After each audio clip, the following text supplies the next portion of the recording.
Tudo bom, galera? Meu nome é Jorge, eu sou professor de História e você está assistindo o História com Jorge, o canal onde a gente joga videogame e assiste aula de História tudo junto. Bom, hoje a gente vai continuar nossa série sobre o Assassin's Creed Valhalla, falando sobre a chegada dos vikings ao Canadá cerca de 500 anos antes de espanhóis e portugueses chegarem nas Américas. Estou pensando aqui respectivamente no Colombo e no Cabral, que afinal de contas, quer a gente goste ou não, representam dois marcos históricos importantes para suas respectivas nações. Bom, de volta aos Vikings, eu convidei o grande Cláudio Moura, professor de Geografia e figura bem conhecida aqui do canal, para me ajudar com esse tema. Você lembra dele, cara barbudão, tal, a gente já trabalhou antes no Red Dead Redemption e no Ghost of Tsushima e tem mais coisas aí no forno. Então, galerinha, se prepara para a mistura entre história e geografia, que sempre acaba rolando quando ele tá aqui, é claro, com o bolão. Será que o Cláudio acerta o fecho no final do vídeo? Bom, lembra aí também de deixar um like, se inscrever aí no canal e, claro, deixa a sua pergunta, sugestão, comentário aqui embaixo. Maravilha? Dito isso, vamos fazer o de sempre. Se segura aí na cadeira, aperta bem o seu cinto e partiola de história, galera. Falou!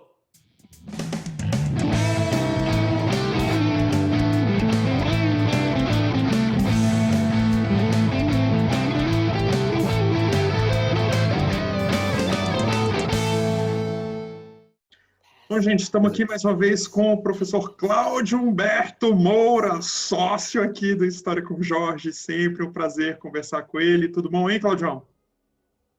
Fala, Jorgão, beleza, velho? Tudo bom? Prazer estar aqui com você de novo. Inclusive, né?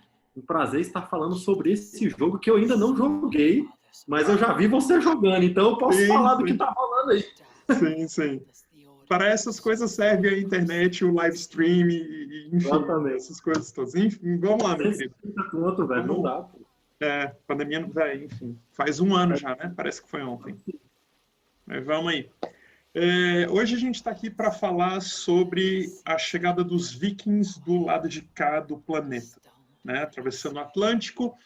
E aí lá no game aparece eles chegando no Canadá. E a gente sabe que tem registro histórico disso, né? Em Lancel Meadows, que é um sítio arqueológico em Newfoundland, no Canadá. E ele foi descoberto pelos arqueólogos em 1960. A gente acha, né, historiadores em geral pensam que esses caras chegaram aqui, esses povos vikings chegaram aqui pouquinho antes do ano 1000 e corrobora essa hipótese, né, os textos de época que a gente tem, tipo a saga do Érico Vermelho, os groenlandeses e tudo mais. Hoje em dia, Lancel Meadows é conhecida como Patrimônio da Humanidade pela Unesco. Ela tem essa condição desde 1978. No Ace Valhalla, a gente viaja para regiões, vamos dizer assim, vizinhas, né? A gente vai para Vinland, para a Terra das Vinhas, um pouco mais ao sul. Eu vou colocar o mapinha, a imagem do jogo aí para a gente ver. Então, a gente tem Vinland, que também fica perto de Markland, a Terra das Florestas. E por falar em florestas, meu querido Cláudio, aqui está o nosso gancho, que é o seguinte. Como bom geógrafo, eu sei que você tem interesse em paisagem, em vegetação, em formas do relevo e tudo mais. Você podia falar para nós um pouquinho sobre paisagem e vegetação típica dessa área, cara? Sim, bora lá.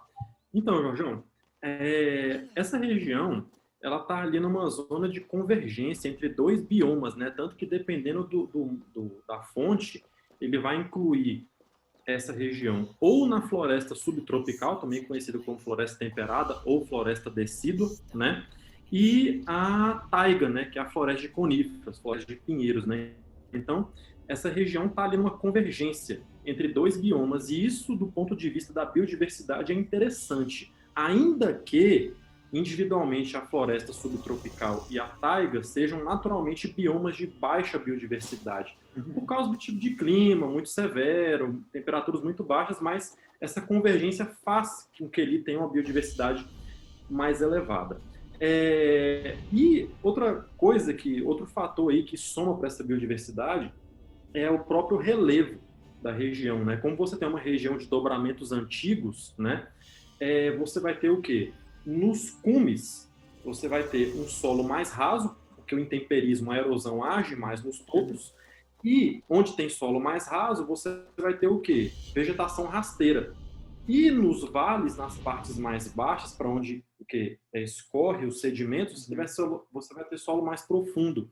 Então, você vai ter vegetação arbórea nas partes mais baixas e vegetação rasteira nas partes mais altas. Então, que é outro fator também que contribui para essa biodiversidade, né? Então, essa convergência de relevo e convergência de biomas é muito interessante para essa variedade de vida aí também na existência de vários animais de grande, pequeno porte, roedores, mamíferos e por aí vai, né?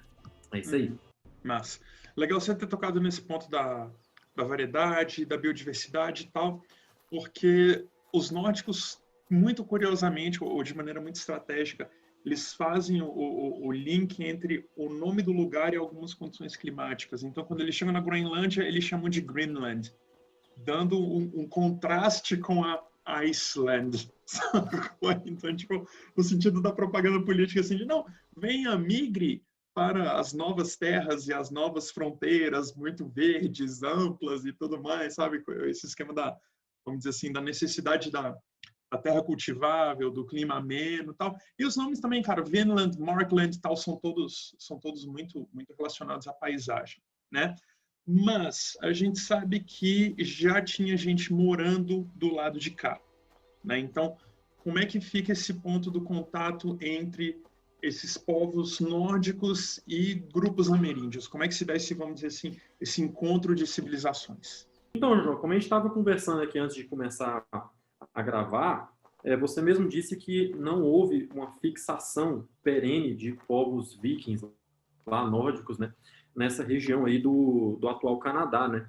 O que nos faz pensar que talvez esse encontro não tenha sido muito pacífico, né? Tendo em vista, inclusive, que os nórdicos migravam em grupos pequenos, né? E que a população de ameríndios ou indígenas na América do Norte era muito expressiva, né? Como não tinha censo nessa época, então a gente não podia precisar muito tanto que era, mas provavelmente na casa aí de 1, 2 ou 3 milhões, que é o que se estima que tinha na América do Sul também, né? Então, a gente está falando aí de uma diferença demográfica muito grande, somado ao fato de não ter ocupações aí perenes ao longo da história, imagino que não tenham sido contatos muito amigáveis, né? E isso indica também uma outra questão que é a escassez, vamos colocar assim, de artefatos e, de alguma maneira, de documentos também, né? Tanto é que o próprio sítio arqueológico só é descoberto em 1960, de tão pequenininho, de tão difícil de encontrar e tudo mais.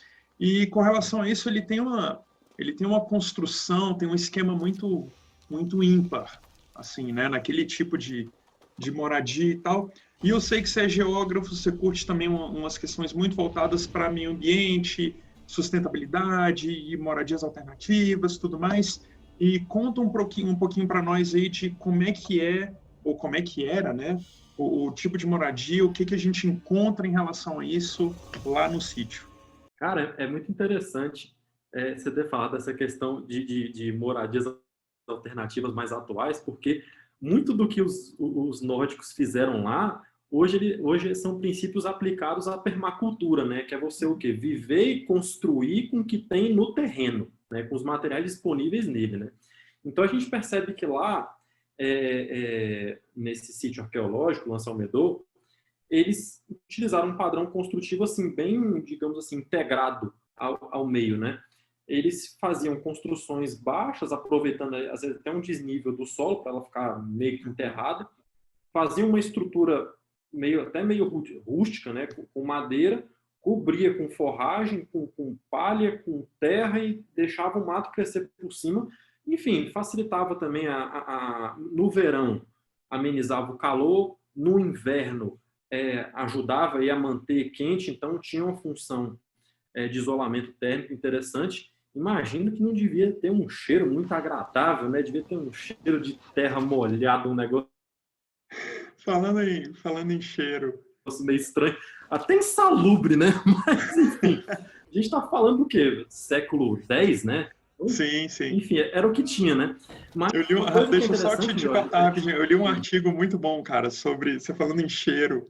E historiadores da cultura estudam as coisas mais estranhas que a gente imaginar, inclusive o cheiro das moradias e das coisas e tal.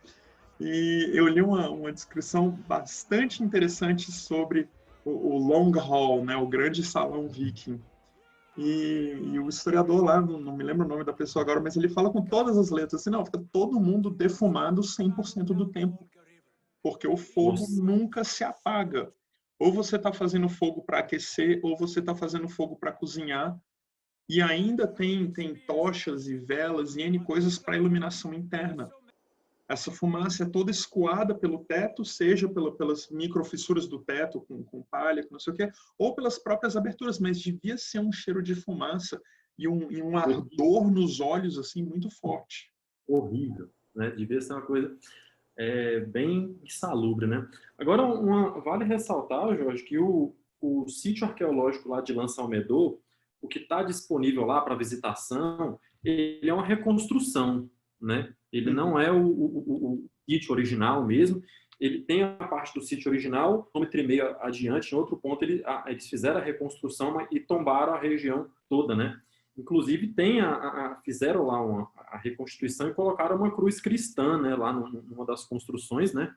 O que, enfim, acho que nem é o nosso assunto hoje, mas leva a gente a pensar aí sobre a questão da cristianização dos vikings, no momento que eles chegaram aqui na América também, né? Muito se pensa que foi no século XVI, com portugueses e espanhóis, que o cristianismo chegou à América, mas existem evidências de que os vikings fizeram isso, né?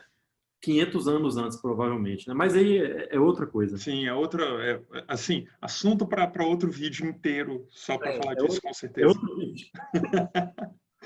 Bom, galera, enquanto vai rolando essa cena da Eivor, ouvindo uma história de um grupo ameríndio na região de Vinland, a gente vai dando prosseguimento ao raciocínio do Cláudio e lembra que foi o Eric, o Vermelho, que estabeleceu o primeiro povoado viking na Groenlândia, e esse cara não era cristão. Sua esposa, no entanto, se converteu e fundou a primeira igreja na região. O filho dele, que é o Leif Erikson, provavelmente o primeiro europeu a pisar aqui na nossa Vinland, já tinha se cristianizado quando chegou do lado de cá do Atlântico. Aproveitando aí a interrupção também para falar do Heidevolk, uma banda de metal da Holanda que faz música sobre mitologia germânica. Eu escolhi a música Vinland por motivos bem óbvios, né? Tem trechos muito interessantes, mas infelizmente eu tive que recortar por causa de direitos autorais. De toda forma, vamos dar uma olhadinha nela e depois a gente já volta direto no fecho, beleza?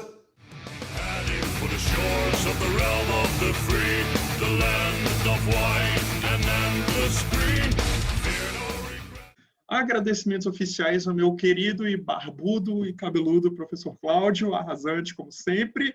Olhando para a minha tela do Zoom aqui, eu estou vendo que o sol da minha imagem aparentemente está refletido aqui na minha careca. Ficou bom isso aí, cara. Ficou bom isso aí. Mas, Cláudio, faz as honras aí do fecho aí do canal, por favor. O que a gente diz no final para a gente fazer o bolão? Vai lá. Sacanagem comigo, né, velho?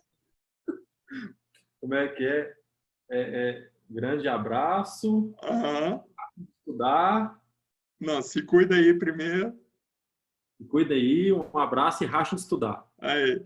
Então, galera, agora faz aí, oficialmente, vai. Vai lá. Então, galera, se cuidem aí, um abraço e rachem de estudar. Vai lá, agora foi. Filho da mãe. Maravilha, meu amigo. Valeu. Boa semana aí pra você. Se cuida, bicho. Abração.